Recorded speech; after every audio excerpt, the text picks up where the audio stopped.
Shalom Bapak Ibu yang dikasihi Tuhan. Puji Tuhan kita kembali bertemu pada kesempatan ini untuk bersama-sama merenungkan firman Tuhan. Mari kita membaca dari Bilangan pasal 15 ayat 1-5. Tuhan berfirman kepada Musa, "Berbicaralah kepada orang Israel dan katakanlah kepada mereka, apabila kamu masuk ke negeri yang akan kuberikan kepadamu menjadi tempat kediamanmu, dan kamu hendak mempersembahkan korban api-apian bagi Tuhan, dari lembu sapi atau kambing domba, baik korban bakaran atau korban sembelihan, baik untuk membayar suatu nazar khusus, atau sebagai persembahan sukarela, atau pada waktu perayaan-perayaanmu, dan dengan demikian menyediakan bau yang menyenangkan bagi Tuhan. Maka orang yang mempersembahkan persembahannya itu kepada Tuhan, haruslah mempersembahkan sebagai korban sajian 1/10 eva tepung yang terbaik, diolah dengan 1/4 hin minyak. Dan beserta korban bakaran atau korban sembelihan itu engkau harus juga mempersembahkan 1/4 hin anggur sebagai korban curahan untuk setiap ekor domba yang dipersembahkan." Garis besar dari teks yang baru saja kita baca adalah Tuhan memberitahu kepada umatnya, kepada umat Israel, ketika nanti mereka masuk ke tanah perjanjian dan mereka akan mempersembahkan korban kepada Tuhan, korban yang dibakar dengan api sampai habis, maka apa saja yang harus mereka lakukan? Apa saja yang harus mereka bawa kepada Tuhan dalam persembahan itu, dalam korban itu? Dan kita akan merenungkan dua hal dari kebenaran firman Tuhan hari ini.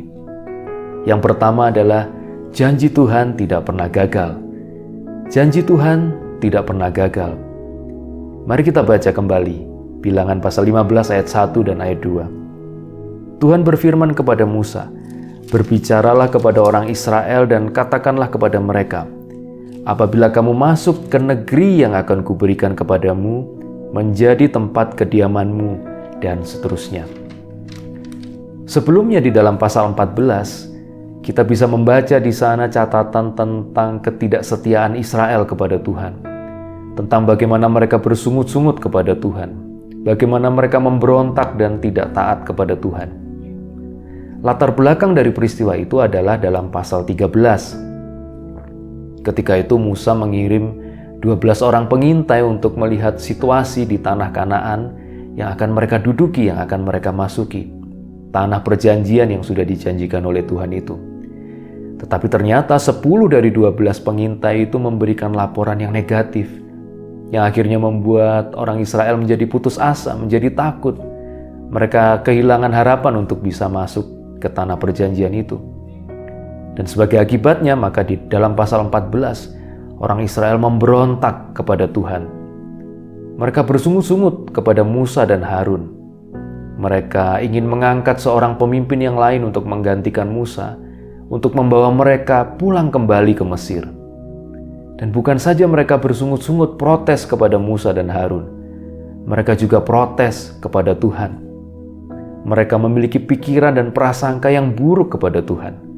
Mereka berkata, "Mengapa Tuhan membawa kami ke sini? Sehingga akan membuat kami semua tewas binasa dan menjadikan istri dan anak-anak kami sebagai tawanan." Mereka kehilangan iman kepada Tuhan. Dan sebagai akibatnya maka mereka memberontak kepada Tuhan. Mereka protes kepada Tuhan, mereka memiliki prasangka dan pikiran buruk kepada Tuhan. Dan tentunya hal semacam itu mengecewakan Tuhan. Hal semacam itu tentunya melukai hati Tuhan. Sebagai akibat pemberontakan itu, maka mereka gagal untuk masuk ke tanah Kanaan pada saat itu. Baru 40 tahun kemudian, generasi berikutnya dari bangsa Israel yang akan berhasil menduduki tanah Kanaan, masuk ke sana. Dan sekali lagi tentu apa yang mereka lakukan ini melukai hati Tuhan, mengecewakan hati Tuhan. Tetapi yang luar biasa adalah setelah pemberontakan Israel di dalam pasal 14, di dalam pasal 15 Tuhan berfirman kepada umatnya, "Nanti ketika kamu masuk ke tanah perjanjian itu dan ketika kamu mempersembahkan korban di sana." Ternyata Tuhan tidak membatalkan janjinya kepada umatnya. Ternyata Tuhan tetap setia kepada janjinya, walaupun orang Israel, umat Israel telah membuat kesalahan kepada Tuhan. Janji Tuhan itu tidak pernah gagal. Janji Tuhan itu tidak gagal karena kelemahan umatnya, karena kegagalan umatnya. Ini adalah hal yang luar biasa bagi kita. Kita memiliki banyak janji dari Tuhan di dalam kehidupan kita. Dan janji-janji Tuhan itu tidak akan pernah gagal. Itu merupakan sebuah jaminan bagi kita untuk terus memiliki iman dan keyakinan kepada Tuhan. Karena Tuhan setia kepada janjinya. Janji Tuhan itu lebih besar dari semua kelemahan kita. Mungkin kadangkala dalam perjalanan iman kita, kadangkala kita menjadi lemah ketika kita dihadapkan pada masalah dan persoalan. Tapi janji Tuhan lebih besar daripada kelemahan kita. Janji Tuhan juga lebih besar daripada ketidaksempurnaan kita. Mungkin kadangkala, seringkali bahkan dalam pekerjaan kita, dalam karya dan usaha yang kita lakukan, seringkali kita tidak sempurna, ada banyak kekurangan, ada banyak kesalahan yang kita lakukan. Tetapi janji Tuhan lebih besar dari ketidaksempurnaan kita. Janji Tuhan juga lebih besar dari semua situasi yang sulit di sekitar kita. Mungkin tampaknya situasi di sekitar kita tidak mendukung untuk terwujudnya janji Tuhan itu dalam hidup kita. Tapi percayalah bahwa janji Tuhan tidak bisa digagalkan oleh situasi yang sulit yang ada di sekitar kita. Tentu kesetiaan Tuhan kepada janjinya itu bukan merupakan sebuah alasan atau pembenaran bagi kita untuk kemudian hidup dalam dosa atau hidup secara sembarangan. Karena tentunya ada konsekuensi, ada hal yang harus kita tuai dari semua yang kita tabur. Kita sudah melihat contohnya dalam perjalanan bangsa Israel. Sebagai akibat pemberontakan mereka, maka mereka harus mengembara selama 40 tahun di padang gurun. Tetapi kita bisa dihibur dan dikuatkan oleh sebuah kebenaran, yaitu bahwa janji Tuhan tidak pernah gagal dalam hidup kita, dalam hidup umatnya. Kita memiliki banyak janji dari Tuhan di dalam firman-Nya. Tuhan berjanji untuk memenuhi semua apa yang kita butuhkan. Kita tidak perlu khawatir akan masa depan kita. Kita tidak perlu khawatir akan apa yang akan kita pakai, akan apa yang akan kita makan, apa yang akan kita minum. Tuhan berjanji untuk mencukupi semua apa yang kita butuhkan. Tuhan juga berjanji untuk senantiasa menyertai kita dalam perjalanan hidup kita dan tidak akan pernah meninggalkan kita. Tuhan juga berjanji untuk menolong kita ketika kita menghadapi kesulitan dan masalah dalam hidup kita. Dan ada banyak janji Tuhan yang lain yang bisa kita temukan di dalam firman-Nya. Dan firman Tuhan hari ini mengingatkan kita bahwa janji Tuhan itu tidak akan pernah gagal dalam hidup kita. Janji Tuhan itu lebih besar dari ketidaksempurnaan, dari kelemahan kita. Janji Tuhan itu lebih besar dari semua situasi yang sulit yang ada di sekitar kita. Hal yang kedua yang kita renungkan dari kebenaran firman Tuhan ini adalah Tuhan ingin bersekutu dengan umat-Nya. Tuhan ingin bersekutu dengan umat-Nya. Di dalam ayat 3 sampai ayat 11, tadi kita bisa membaca di sana bahwa Tuhan memberitahu umat-Nya apa yang harus mereka lakukan ketika mereka membawa korban persembahan kepada Tuhan. Korban itu berupa persembahan binatang yang harus dibakar sampai habis dan kemudian baunya akan menyenangkan bagi Tuhan. Tuhan akan disenangkan oleh bau dari persembahan itu. Dan yang menarik adalah untuk setiap jenis binatang yang dipersembahkan itu, umat Israel juga harus membawa tepung dan anggur bersama dengan persembahan itu. Ketika mereka mempersembahkan seekor domba atau kambing di dalam ayat keempat sampai ayat yang kelima, maka mereka juga harus membawa 1 kilogram tepung. Saya menggunakan satuan yang sudah dikonversi ke dalam satuan yang familiar dengan kita, yang kita kenal.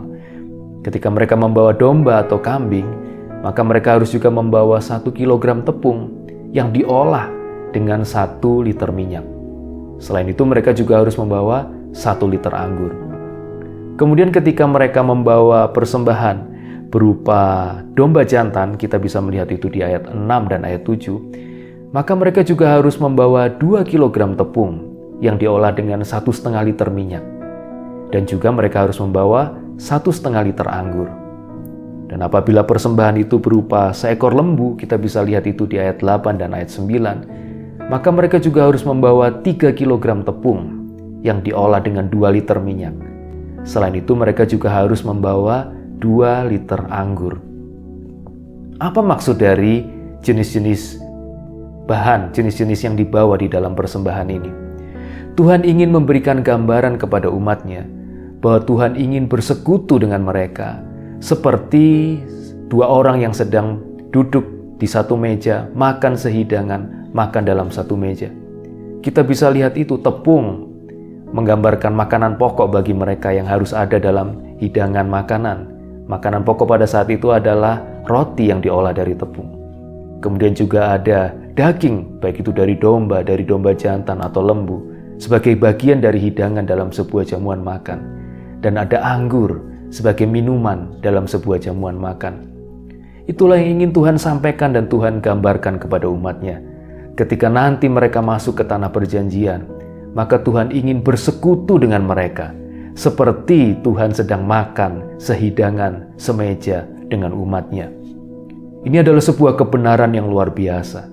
Tuhan Allah yang Maha Besar, yang bertahta di tempat yang tinggi itu, Dia tidak hanya mengawasi umatnya dari kejauhan, Dia tidak hanya memberikan peraturan kepada umatnya, bahkan Tuhan tidak hanya memberikan berkat kepada umatnya, tapi Tuhan ingin bersekutu secara pribadi.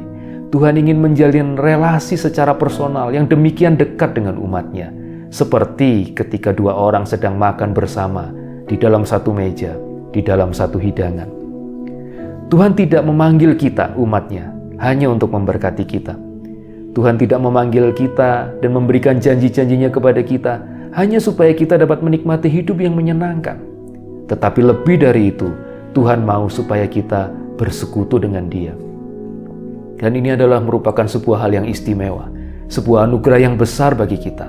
Siapakah kita manusia sehingga kita boleh bersekutu dengan Tuhan, seperti kita sedang makan sehidangan semeja dengan Tuhan. Kita bisa gambarkan itu, misalnya apabila presiden mengundang seseorang untuk makan bersama.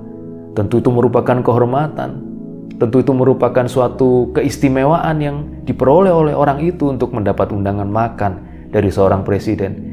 Dan tentunya undangan presiden ini akan menjadi prioritas bagi dia.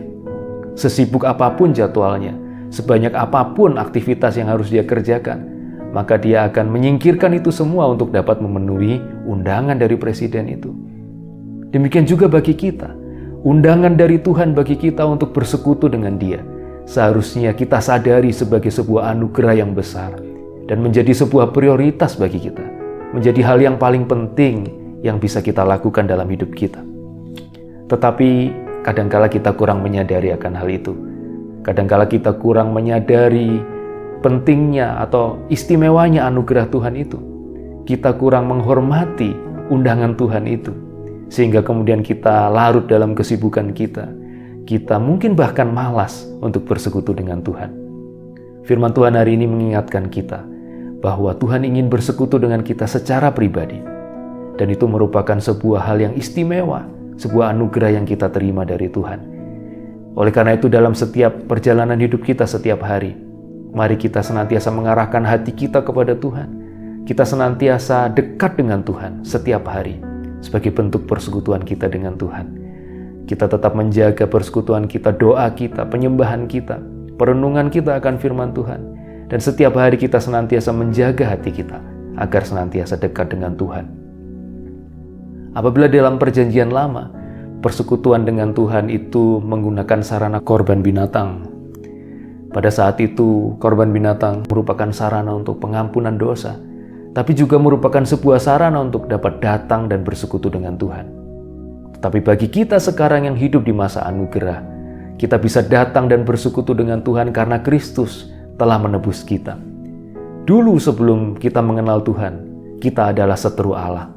Tetapi oleh karena pengorbanan Kristus, oleh karena karya keselamatan yang dikerjakan oleh Tuhan Yesus, maka kita diperdamaikan dengan Allah.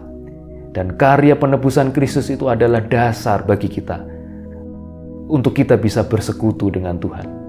Tentu ini merupakan sebuah hal yang luar biasa. Tuhan Yesus sudah membayar semua hutang dosa kita dengan darahnya. Dan oleh karena itu kita yang dulu adalah seteru Allah, kita sekarang diperdamaikan dan kita bisa bersekutu dengan Tuhan. Oleh karena itu mari kita menghargai undangan Tuhan ini. Mari kita menghargai anugerah Tuhan ini. Apabila kita bisa bersekutu dengan Tuhan, itu adalah anugerah yang besar dan seharusnya menjadi prioritas bagi kita. Hari ini kita sudah merenungkan firman Tuhan. Kita sudah diingatkan bahwa janji Tuhan itu tidak pernah gagal dalam hidup kita. Janji Tuhan lebih besar dari semua kelemahan dan ketidaksempurnaan kita. Janji Tuhan lebih besar dari semua situasi yang sulit yang ada di sekitar kita. Janji Tuhan itu tidak pernah gagal. Tetapi Tuhan memberikan janjinya kepada kita bukan hanya untuk membuat kita hidup nyaman, bukan hanya membuat kita bisa menikmati berkat-berkat secara jasmani saja, tetapi janji-janji itu diberikan kepada kita. Tuhan ingin agar kita bisa bersekutu dengan Dia. Tuhan ingin menjalin sebuah persekutuan relasi secara personal dengan kita yang sangat dekat, seperti dua orang yang sedang makan bersama sehidangan satu meja. Dan biarlah persekutuan dengan Tuhan itu menjadi prioritas yang utama dalam hidup kita. Karena persekutuan kita dengan Tuhan itu dimungkinkan terjadi oleh karena ada harga yang sangat mahal yang telah dibayar, yaitu darah Kristus melalui pengorbanannya di atas kayu salib. Tuhan memberkati kita. Mari kita berdoa. Terima kasih Tuhan untuk firman Tuhan hari ini. Kami bersyukur karena Tuhan memberikan kepada kami janji-janji yang tidak pernah gagal. Dan kami juga bersyukur karena Tuhan juga mengundang kami untuk memiliki persekutuan, memiliki relasi secara personal yang demikian dekat dengan Tuhan. Terima kasih Tuhan, terima kasih untuk anugerah Tuhan yang besar dalam hidup kami. Saat ini kami berdoa untuk setiap anak-anak Tuhan yang mendengar dan menyaksikan renungan firman Tuhan ini. Kami berdoa kiranya Engkau senantiasa menyertai kami, memberi kekuatan kepada kami ketika kami harus berjuang dalam kehidupan ini. Kami percaya Tuhan tidak pernah meninggalkan kami. Kami percaya Tuhan senantiasa menolong dan menyertai kami, sehingga kami akan memperoleh kemenangan atas setiap pergumulan yang kami hadapi dalam hidup kami. Terima kasih Tuhan untuk kasih Tuhan yang besar bagi kami. Terima kasih untuk kesetiaan Tuhan yang besar bagi kami. Terima kasih karena Tuhan tidak pernah meninggalkan kami. Di dalam nama Tuhan Yesus kami telah berdoa. Amin.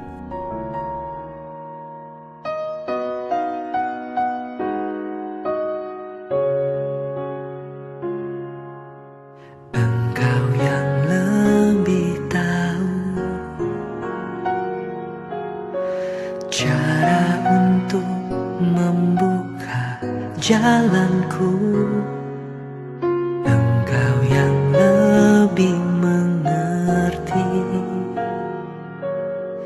cara untuk menolong hidupku.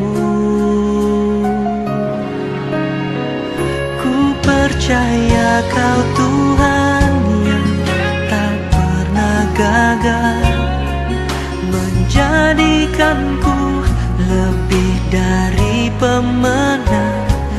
Percaya Kau Tuhan yang tak pernah lalai, menepati janji-janji-Mu.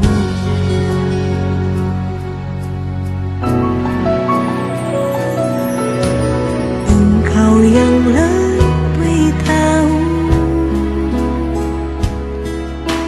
cara untuk membuka jalanku.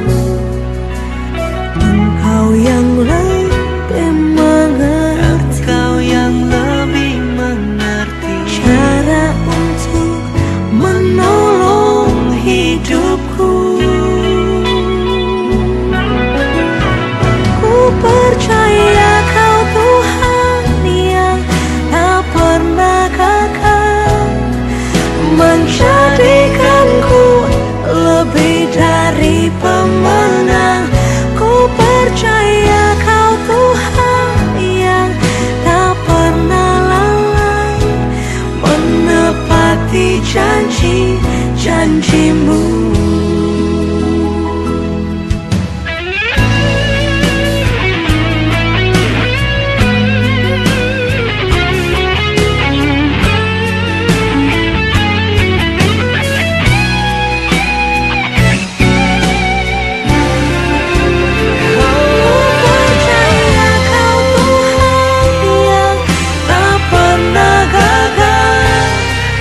Menjadikanku lebih dari pemenang.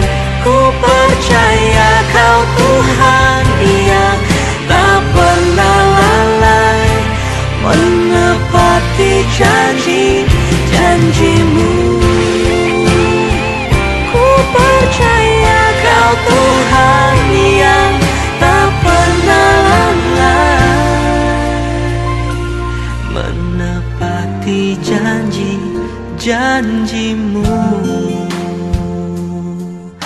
Oh ya Tuhan, Kau selalu tepat